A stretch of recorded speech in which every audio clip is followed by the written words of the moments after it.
Welcome to the latest episode of Who, What, When, Where, and the Why. My name is Jason Eick, guys. I am the Health and Wellness Director to Tuscarawas County YMCA. Hopefully you guys, some of you probably remember me from a couple podcasts that I've done in the past. This is my second time hosting. The other one seemed to kind of resonate and people seem to enjoy it. So hopefully we put on a half-hour talk, half-hour little segment here, and you guys can get some information, learn about some of our members and staff members, and maybe answer some questions too. So this podcast actually is titled Preventative Maintenance, and it's a two-parter, which is super cool. That's awesome. We wanted to talk about this topic, preventative maintenance. We're using it as kind of like ways to get around health and wellness, to keep that health and wellness going, overcome injuries, train around injuries. And the second part is talking about how having an active lifestyle can help you as you get a little bit on in years, help you kind of come around any kind of surgeries you might have to have, any kind of hiccups in the road. So I was excited to bring all four of these people that I'm talking to today because they all come from a different perspective. So we have with us Natalie, and I'm going to mess up your name. No, you're not. Natalie, say it for me. Hoang. I do this all the time. Natalie Hoang is a new personal trainer for us. Natalie's awesome. She's been doing this a while, but she's newly certified in exercise science and personal training. She's doing a great job for us, and a longtime YMCA member and a client of mine in my own personal training practice is Rachel Smith. Hi, Rachel. Hi, Natalie. Hello. Hey. So what we're going to talk about, like I said, is preventative maintenance. So I thought you guys it was kind of interesting because both of you have had to deal with some stuff, either with your own personal how you're doing as far as your personal training and your online exercise classes. And Rachel, you've had a lot of experience with some injuries and still doing athletic stuff like lifting, running, doing a whole bunch of stuff. So I thought that'd be an awesome opportunity for us to kind of talk about that. So first off, whenever I bring someone in here, we're talking about the YMCA stories. YMCA is a little bit different than the regular gym. So we try to pride ourselves on not just being a place to lift weights and swim and shoot basketballs. So let's talk really quick about your YMCA stories. What brought you not only to RY, but fitness in general? So I'm going to start with Rachel. I know she's excited about that. Right. Let's see. I have been a YMCA member for 8-9 years. I started coming to the Y to get back into shape after I had my second child. And going to the Y, they offer children's programs. Yeah, so absolutely. That was another big thing for me. I wanted to get my girls into swimming as early as possible, gymnastics. You guys offer, youth sports at 3 years old. Not right. A lot of places anywhere offer that. So that was, a big thing, a reason for me wanting to join. And also my mom was a member. So it was a good thing for my mom and I to go first thing in the morning and work out together and, get that done and out of the way for the day. So, I've been, like I said, I've been a member for 8-9 years. And over that time, I've learned a lot from, friends I've made, other members at the Y, getting stories from other people or, even being told that I inspire somebody to do something. Right. So that's just really cool and it makes me want to keep coming back. Awesome. And I have a trainer like you. So that just makes it all worth it. So, let's talk real quick, kind of how you transitioned and because you kind of got into running first. Yes. And you're pretty prolific with that. You do a lot of different races and you've had a lot of success with that. How did you kind of transition into going, I kind of want to get a little bit more into strength training? Was it just an aesthetic thing? I pretty much know the answer to this, but it wasn't just an aesthetic thing. You kind of came at it and it was, okay, the strength training is going to help me maybe protect myself from injury a little bit more. Trying to really think. I think that I realized that, I have a passion for running. I love running. Right. But I think as time went on, I realized I wanted to do something different with my body. Sure. And I knew what I could possibly be capable of. Right. And then I had people saying, you have that body type. Right. What if you started doing this and maybe entered, a lifting contest? Right. So that kind of got my mind turning ooh, how much can I lift? How much can I bench? How much can I deadlift? And it just kind of spiraled into that. And then, I would see how you would train. Right. And I was like, hey, Yeah. I want to see if I can hook up with Jason and get this going. And I mean, I really like where I'm at now and what I'm doing as far as lifting and where my body is. And you've had massive body comp changes. People come up to you and tell us you completely changed the way you look. Yep. Which is great. I don't know if you guys have seen some of the other podcasts, but I've talked a lot extensively about being able to not like pigeonhole yourself into one specific style. And I think both of you guys kind of encompass that. We're getting on Natalie's athletic prowess later. We'll talk about her basketball skills. But with you still run. You're still an avid runner, even coming back from injuries, which we're going to talk about later. But you still do almost a bodybuilding style routine, and training you excuse me, it's almost like not even work for me because I train you in very close to the style that I train myself. So I think that's exciting. So I'm glad you touched on that. So we're going to Natalie now. So tell us a little bit about your why story. And I'm interested to see how you kind of came into fitness. I know you've always been in shape, but how did that transition happen? How did you just one day go, you know what, not only do I want to really make fitness a part of my life, but I kind of want to do this for a living. I want to do this for an actual occupation. Cool. So I came to the Y. I've only been a member for about 6 to 8 months. Right. Hasn't even been that long. My kids were doing sports and stuff there, and my husband and I were just like, well, we might as well get the discount. Like, we're signing up our kids for every single thing possible. And, they had childcare, which I like to go to the gym because it's my sanity, so I can drop my kids off and have my own time. Absolutely. So we just decided to become members. And for the first 3 months, I didn't even go in the gym. Like, I was kind of like nervous sometimes just going into a new gym and like new people and all that. And then January, I started going, and I just like met all of you awesome people, and it was super fun. How I got into fitness and personal training and stuff, I had applied for a job online to be a fitness coach, like basically just lead online workouts. And I wasn't certified at the time, but I knew enough about fitness. Like, I've been working out my whole life. And so I just kind of went for it and decided if they hired me, then I'd get my personal training. And I didn't get hired at first, but I was like, well, I'm going to get my personal training anyway. Like, I'm super into this. I feel like all through college and high school, I was always like, come on, let's go work out. Like, I'm always trying to get everybody to work out. And like, I love working out. And for me, that's just like, to get paid to like help others to work out is amazing. Yeah, so it's so great. Yeah, it's something really that great. That feels, it isn't just a job, because you get to see that every day. You get to see that effect that you have, not only on your clients, but it spreads, because it's like, oh wow, they feel really good and they're looking awesome. Yeah. It's definitely about aesthetics. If you look good, you feel good. But more importantly, if they have that confidence and they're feeling better, they don't have that energy lull in the middle of the day. They can play with their kids, they can play with their grandkids, they can do stuff with friends. That's gonna translate, and it's going to be very, very easy to and transparent to other people in their lives, and then it just spreads. I'm like, so what are you doing different? Well, I'm working out with Natalie. Oh, what are you doing? Oh, I'm working out with Jason. I'm working out with Dana, Angie, whoever. Shauna's been on the program multiple times, and I love. That's just what the best thing about in the health and wellness industry for me personally. It isn't just a 9 to 5, just clocked. Okay, I'm just going to do this today. No, you're individually compiling programming that's going to change somebody's life for the better. So I'm glad you said that. It's going to be said any better. Awesome. Now, tell us a little. Now, I haven't really rehearsed this part, but did you play sports in high school? I did. College? I played not in college. So I played volleyball and softball in high school. And then I really wanted to in college, but I didn't think I was good enough. Aww. So I was like half sports, half music. I was probably like the only person that did both. And so I went into music. I'm like, I've done this. I'm pretty good at it. I'll just go into that. But it was never my passion as much as I loved working out. So I did the music thing for a while, and then I finally that's another interesting. You're a music teacher as well, right? Mm-hmm. Yeah, fantastic. Yeah. That's awesome. I just finally followed my passion. I'm like, hey, I'm almost 40. Why not switch careers? Right? So that's what I did. Well, that happens more often than we like to think now. But we're very glad to have you. So like I said, this podcast is about overcoming injury and injury prevention. So let's talk a little bit about some injuries that you guys maybe have had, and maybe not even talking. I know Rachel's had a little bit more serious ones, but not even a serious injury. I'm going to talk a little bit about the stuff that I've had. But how have you handled those setbacks? How have you handled that kind of, and how has your physical fitness made that recovery even better, a little bit more efficient? So definitely going to talk to you, because I think your story with this is super interesting.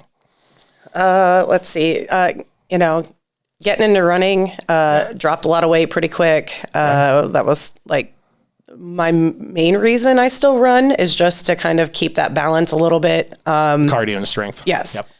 So I only run a couple days a week now, if I'm lucky, because of the two injuries the big injuries that I've had. But injuries in general, I mean, yeah, they totally suck. Yeah. And I don't like not working out. As Natalie said, like it's my sanity. It's where I go. Yeah, like I have no kids. I just do my own thing, put music in my ears or talk to my friends that are there. But I've just learned, it's taken me a long time, which that I've just learned I just have to roll with it. Yeah. If I'm hurt, I just avoid, touching that body part while I'm lifting. If it's my knee, I don't do anything lower body. If it's my shoulder, I just avoid doing that until I feel good enough. Or if I go to the doctor, they say, don't come back, don't do anything for X amount of weeks. I take that time off. It stinks. Yeah. But then I work on something else just to it doesn't stay mean active. You stop working out. Right. So you can still train around those injuries. That's a big thing I want to kind of hit on today. Just because you have the problem maybe with your upper body or you have a hurt shoulder, which I'm definitely going to talk to you guys about in a little bit. I've had shoulder injuries for a long time. But Rachel, tell us real quick the specific injuries. Like you tore ligaments in both hips? I tore the labrum in both of my hips. Yeah. So in January 2020, before COVID hit, I had my right hip orthoscopically fixed. And then once I could get back into running, which would have been about June of 2020, I noticed the left wasn't feeling right and went back and had that looked in here. I tore the labrum on that side as well, which they said I think is only about like 30% chance that happens. Wow. And it's mostly in women that have the labrum tears and that tear in both sides. So that was difficult. I had to learn to really be patient with my body and do what I was told by the doctors, by my PT or even by you. If you and I would start training, we just avoided the lower body for a very long time until, my hips were strong enough to try to do some squats. Now, did you think that how physically fit you were previous, that's had to have helped that recovery time?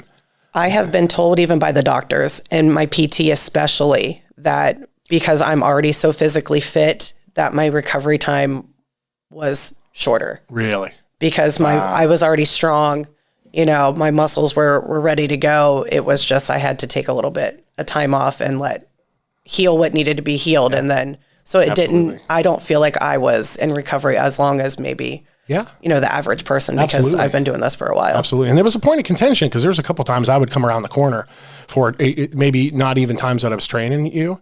And she's going to laugh about this, but I'd be like, what are you doing, Rachel? Yep, that's Rachel's true. doing like 4-range motion deadlifts. I'm like, Rachel, you tore your hips. Yep. But I have to take a step back and be like, you know what? This is therapy for her.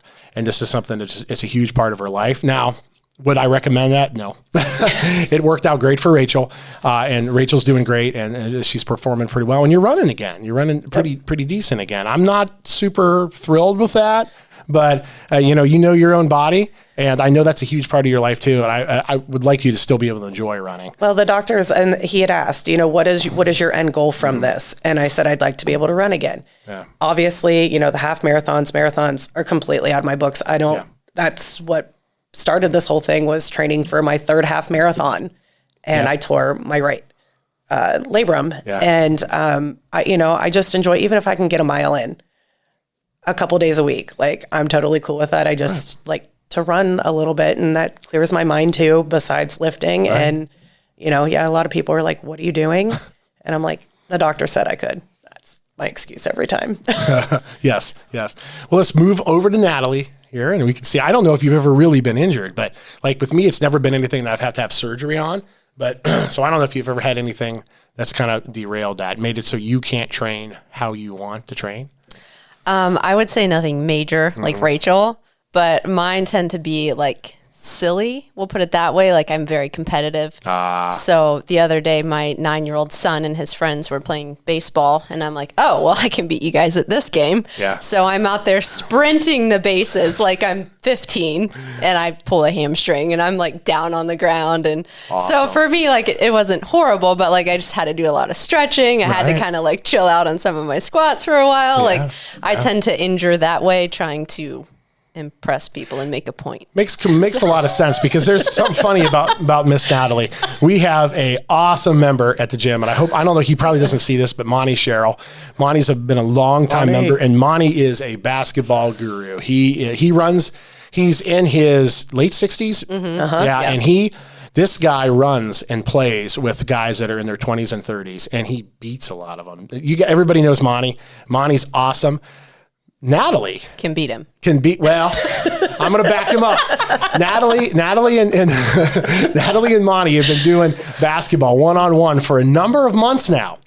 And I come in and I'm like, what's going on, Monty? What are you doing? You sandbagging? And he's like, well, I shoot with my left hand. But Monty would destroy me. He could probably shoot with his feet and beat me, So Natalie comes in and beats him a lot. A lot. And I watch these guys play, and it's super impressive to me. I'm not really a basketball guy. I love the NBA back when Michael Jordan was playing. I still have Michael Jordan stuff all over my office and in my garage and everything else. So I'm an old school basketball fan, and you could just tell you're athletic. So that's why I kind of wanted to ask about some of the athletic stuff, like the sports you played in school. But yeah, I could see that competitive nature come out in you. So that completely makes sense what you're saying about you wanting to sprint the bases. But that's fun though. Not all of us are doing like the hardcore athletic stuff that Rachel's doing and some of the other people. But fitness, the most important thing is it just improves that quality of everyday life. And not everybody's everyday life is going to be a half marathon or in a bench press competition or doing a bodybuilding competition or, something like that, or doing the CrossFit games or something like that. It could be and it's not trivial at all, but as minor as like, playing baseball with your kids, coaching on a team if you want to be physical and be involved in practices.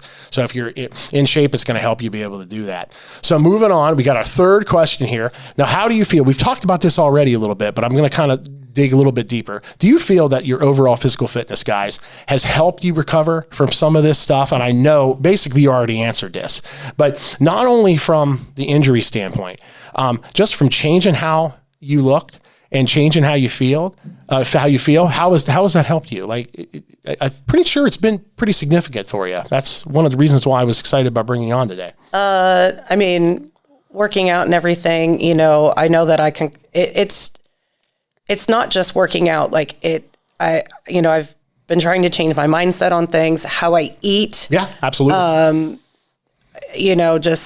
Just everyday life. I try to teach this stuff to my kids to be physically fit and be active, that if, my oldest, God love her, is very much prone to injury too. That's true. That's true. She, I think that she's been able to come back too, because I make sure she takes her time, rests, whatever it is that she injured, and she comes back stronger than, before injury. Now you're planting those seeds for health and wellness, because if we do that now with our kids and we kind of get to the point where they're making good food choices, they're being physically active, they're not just sitting on the couch looking at their phone. That's going to hopefully carry forth down the road. Yeah. And I was also told, when I had my first hip surgery, by my grandma, she has told me for a long time now, stay active, please stay active. If you have to end up like me and have surgery, she had both of her hips replaced. She's like, it'll help you. Yeah. From my now 86-year-old grandma telling me this, like that's been stuck in my head. Okay, I'm going to stay active. So if something happens, which I ended up having surgery, I was able to come back a little bit quicker and easier than if I We're gonna dig into this, and you guys aren't. Unfortunately, I wish we could just have everybody talking at once, but it probably wouldn't be enough time for everybody to get a chance to really talk about their story. But the second parter of this, I have a little bit older, a couple older adults coming in that's been very active for a long time. So we're gonna touch on that, like them being physically active, them being strong, and be able to have that mobility and that recovery. That's helped them exponentially in their lives. But a friend of mine the other day, and I told him I was going to use this quote. He told me he's 85 years old and he's been building motorcycles for a long, long time. And he told me, I know you guys probably coming watching a podcast. I'm a bike guy, so I build bikes and stuff in my spare time. But this gentleman told me a old man has to live in the body a young man abuses. And when he said that to me, I was like, oh, wow. Yeah. So he's, at 85 years old, he's been paying. It's actually been good for him because he's always taken care of himself. He didn't indulge in a bunch of alcohol. He didn't indulge in a bunch of really horrible food. Even though he was in that kind of bike lifestyle, he still made sure he ate healthy. He still made sure he exercised. He got plenty of sleep. He drinks a ton of water. And now at 85 years old, he's still building bikes. So, which is ridiculously impressive. So I thought that quote would kind of hit home because now in our 40s and our 30s, I know you guys aren't 40 yet, but I'll be 40 in like 3 weeks. And you start thinking, man, you can't do the kind of stuff that you used to be able to do. So if you do this stuff now, it pays dividends down the road. So now I've been blabbing for 5 minutes. We're going to Miss Natalie. So I know like you never had anything, not so much injuries, but how has that helped you? Is that been like, I'm interested in hearing, was fitness kind of like a nice break, not only from when you start having a family, but from the day job of being a music instructor? Like, was fitness something for you that you can kind of use as an escape? Yeah, and I think even more so now that I've been at a gym, because I always used to work out at home. Mm-hmm. And I actually used to make fun of people that went to the gym because I'm like, why would you go to the gym when you just work out at home? And then I start working out at the gym like a year ago. And I'm like, wow, this is so much better because you're meeting people, you're hanging out. Like, I'm a people person. So like I need people in my life. I don't want to I'm already home all the time by myself with my kids. So I think that was just a really huge thing for me, just to be out and to finally have the bigger weights and be able to start building more muscle, and just seeing your body change and stuff like that is really cool. Absolutely. In-home workouts are okay. And I know we just got done, with the 2020 thing, and we still got a little bit of that depending on what part of the country you're in. But home workouts are a necessity, and it's just something we had to do. And the online stuff was a huge part of it. But nothing beats being in an environment where you can work out with other people. If it's done right, and if you're in a facility that kind of welcomes people, that everybody has a right to be in there, and that's how the YMCA is, and we're very, very proud of that. I said in a couple other podcasts, absolutely everybody has a right to be anywhere in my wellness center. And if any members don't feel comfortable in our wellness center, I wish they would tell me or anybody else, any other professional staff, and we will make sure that changes. Exercise is for everybody. Not every exercise is for everybody, but we can point you in the right direction to do that. At-home workouts are okay, but it's not going to match that intensity because you feed off other people. You do. Even though you might not be sitting there watching that guy deadlift or that girl do a Turkish get-up perfect, or somebody doing wall balls or whatever, but you're like, wow, all right, I'm getting ideas. I'm getting motivated by this person that comes in. They might come in January and they're overweight. You could see that, and they might be really, really like, oh my gosh, what am I doing here? But then hopefully by February, March, April, May, you're seeing a change in this individual, and they're getting to know everybody on staff. They're getting to know other gym members, and that's awesome. It's motivating. You just can't get that at home. And plus, when you're at the gym, you're there to work out. There's a social aspect of it that we're super proud of, and we love that, but it's a dedicated time for you to have your fitness. Whereas at home, the doorbell rings. The dog needs to go outside. The cat is like climbing on you. The kids are like, mom, mom, mom, mom. We all been there. So this is a dedicated time so you can devote to you. So you guys are both mothers, and my wife, I have to tell her this all the time too. You have to take that time to devote it for you. You guys spend so much time devoting to your children and then your spouse and everything else. There's got to be time for you, and there's got to be time. The dad's got to take time for him too. And your physical fitness and your health and wellness is the most important, because if you don't take care of yourself, you're not going to be there for your kids.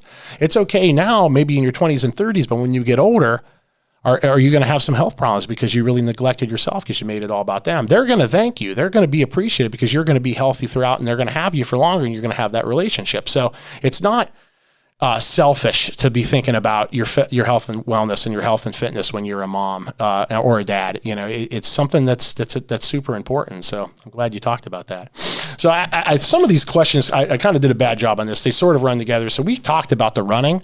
So you already talked about how strength training kind of helped you for the running events. You talked a little bit about your 5K. So, but real quick, like how extensively do you think you would have been able to go into the half marathons as smoothly and fluidly if you didn't have a background in strength training? No. And just because of injury prevention, what a deep answer. but injury prevention, we talked about Natalie pulling a hammy. It's like being strong is almost like a suit of armor for your body. Because if your muscles are strong, you have that mobility, you're much less likely to get injured. And then the recovery too. Like for you, I talked to you after marathons and you don't even look like you did a half marathon. Some people I talk to, I'm telling you, if I would run a half marathon, I'd be in the middle of the street. They'd have to pick me up with like a snowplow because I wouldn't be able to do it because I don't train that way. Maybe I should. But you bounce back from that stuff really, really quickly. And it's always impressed me. It's almost like, yeah, I'm a little sore, but that's that recovery there because your body is so strong. You combine that strength training with the cardio. It's pretty easy for you to get that recovery. Yeah, the first half marathon I did at the next weekend, I ran a 5K and felt perfectly, like I was perfectly fine. And I think I placed like first or second that next weekend. So, you know, I feel if I didn't have strong core, if my legs weren't strong, I mean, you see all these people, you know, they just go and that's all they do is run. Right. They were very impressive. And I'm like, I wish I could do that. I wish I could run a 5-minute mile. I'll never do that, which is perfectly fine. But, you know, I just feel for myself if I didn't have, you know, if my legs weren't strong, I don't know how long maybe I would run just because I feel like I would just be weak. Well, that's, you know what I mean? That's so great that you count, Tom, because other people can do that and who run 5-minute miles and run full marathons. But for you, it doesn't quite necessarily work for a bunch of other reasons, and you're completely okay with that. So everybody's body is different, and you got to kind of work within kind of like, you know, you got to play the cards God gave us, you know. So and that doesn't mean that you can't run marathons. It doesn't mean that you can't be a power lifter, but you have to be realistic and set yourself small, obtainable goals. I've said that on a million podcasts now. If you set that bar so high, it's awesome to be ambitious. It's awesome to set the sights to the moon. But what happens if you don't quite get there or you get hurt? What I don't like to see happen is somebody just get completely like devastated and then, oh my gosh, I didn't get there. And then they quit. And then they're like, well, I can't run marathons, so I'm completely out of running, completely out of lifting weights, anything like that. I hate to see that because then a lot of times you make some bad choices and your health suffers. So I'm glad you said that. That's kind of cool. So I want to talk a little bit on Miss Natalie about your personal training, how you came into that, and talk to us a little bit about, the wellness coaching and teaching online fitness classes. I know you're kind of doing that on your own. That's not a why thing. So, but I'm interested how you came to that. Was that only like a COVID thing? How did that come to be? So back to what I was saying before, when I didn't get the job, the guy was like, hey, you're like the second person, I'm going to call you back. And I'm like, sure, you probably say that to everybody. And he actually did call me back in May. And so I ended up getting the job in May.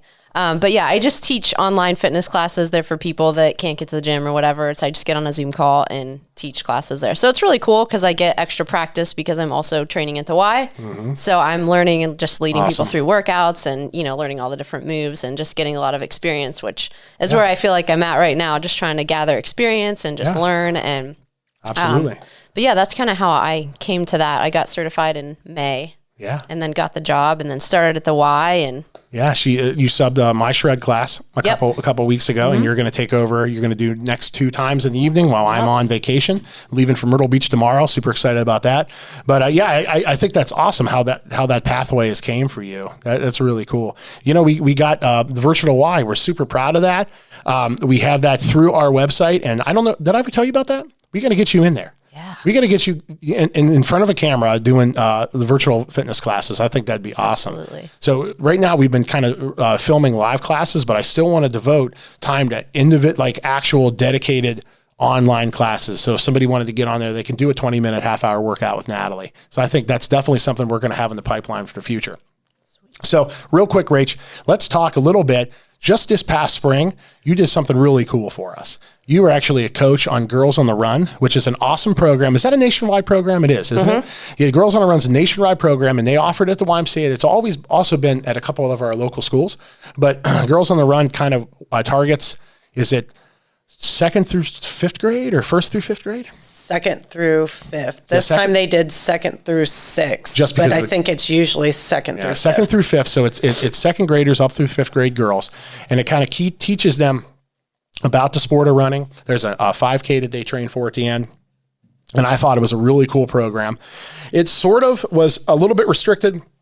Unfortunately, this time because of COVID, you guys couldn't do exactly what you wanted to do. And I know you were disappointed about that. Right. But tell us real quick about what you got out of it, watching those kids and kind of having them develop a love for running. I'm curious to see what your thoughts were on that. I mean, it was really cool, just meeting different girls from different areas around here. I knew, most of the girls on our team. And,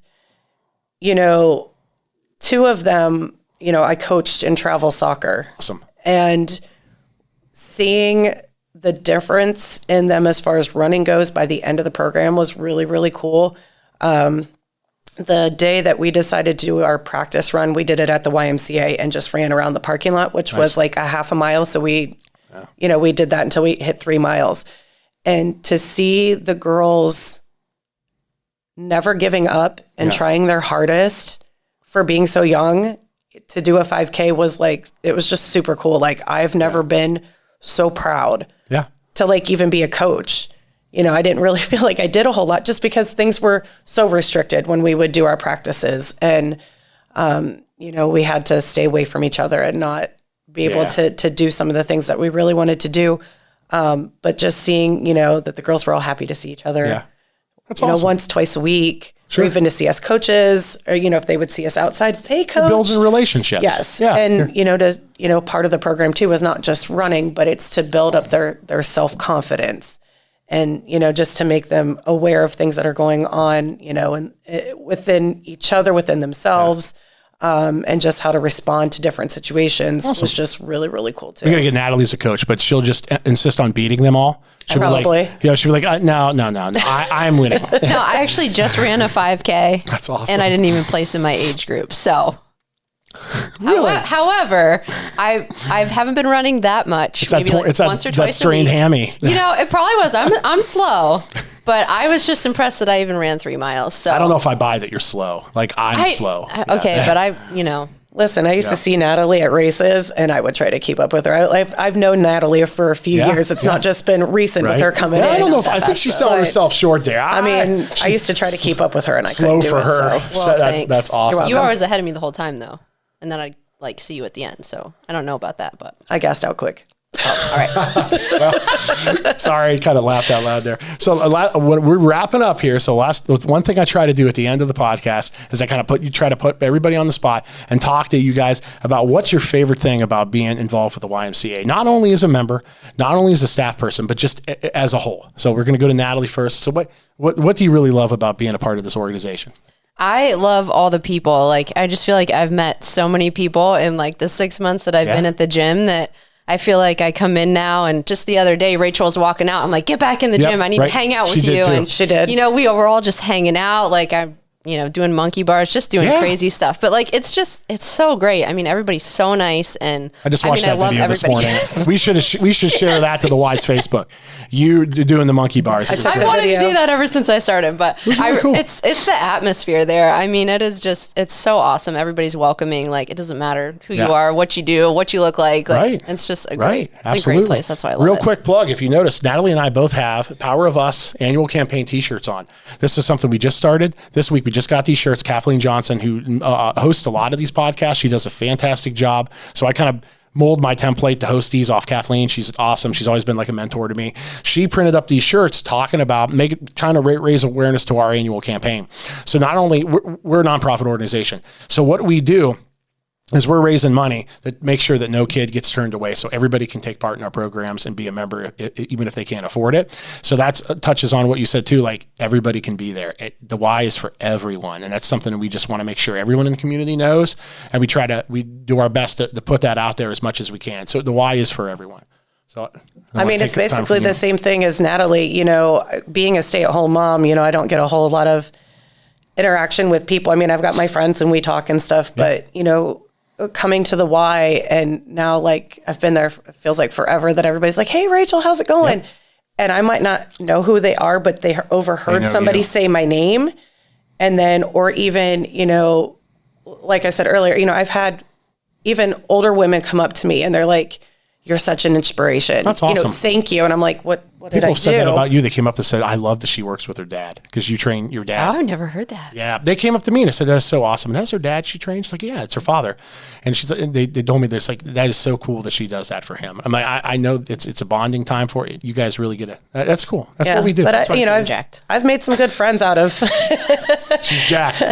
out of, being there, it's just a good atmosphere. And like she said, everybody's nice, everybody's welcoming. Right. I've had people just come up and ask me random questions about whether it's a machine or, the drink that I have or, joining, a fitness class or something that it's just an awesome atmosphere. And my kids learned a lot and, they started 3 years old in soccer and now I have a seventh grader that's going to play for the middle school, planting those seeds. It's just started early and it's helped them figure out, kind of what sports they want to play. They made friends that way. And I mean, it's just awesome. It's just a cool place to go to. Great answers, guys. That's awesome. Well, we're going to wrap it up. Thank you so much for watching this. I hope it was informative. I hope it was entertaining.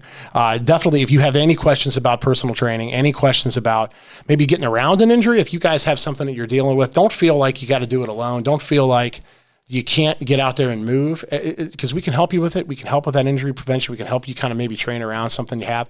Natalie's available. You can call the Y, 330-364-5511.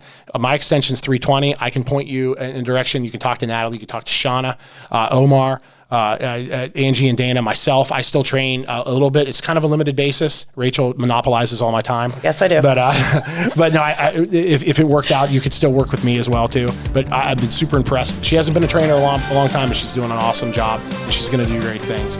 And we're very excited to have you on staff. Yeah. So once again, thanks for watching this, guys. My name's Jason Eick. I'm the Health and Wellness Director. We'll see you next time.